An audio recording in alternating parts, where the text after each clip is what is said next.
Welcome to day 27 of our 30 days challenge. Only 3 more days left. Superb. இன்னைக்கான 2 new words பார்க்கலாம். Entrust அப்படின்னா to make somebody responsible for something. அதாவது பொறுப்பை ஒருத்தவங்க கிட்ட ஒப்படைக்கிறோம் இல்லையா, அதுதான் நம்ம entrust அப்படின்னு சொல்லுவோம். Charge, allocate இதெல்லாம் synonyms. Example sentence பாருங்க. I entrusted Tarun with the arrangements for the party. அப்போ இந்த பார்ட்டிக்கான அரேஞ்ச்மெண்ட்ஸ் எல்லாத்தையுமே நான் தருண் கிட்ட ஒப்படைச்சிட்டேன் அப்படிங்கிறது தான் இதனுடைய அர்த்தம்.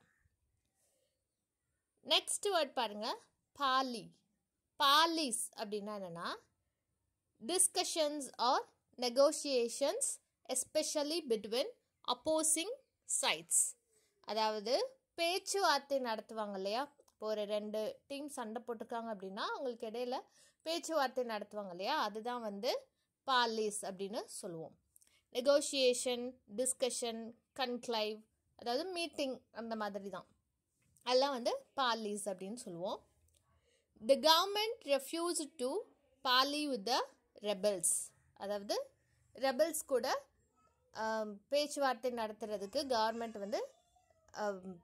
வேணான்னு ரெஃப்யூஸ் பண்ணிட்டாங்க அப்படிங்கிறது தான் இதனுடைய அர்த்தம். ரெபல்ஸ்னால் கிளர்ச்சியாளர்கள், போராளிகள் அப்படி சொல்லுவோம் இல்லையா, அவங்கள தான் ரெபல்ஸ் அப்படின்னு சொல்லுவோம். அவங்க கூட பேச்சுவார்த்தை நடத்த கவர்மெண்ட் மறுத்துட்டாங்க அப்படிங்கிறது தான் இதனுடைய அர்த்தம். இன்றைக்கான 2 வேர்ட்ஸ் தான் இன்ட்ரெஸ்ட் அண்ட் பாலிஸ். நாளைக்கும் வேறு 2 நியூ வேர்ட்ஸ் பார்க்கலாம்.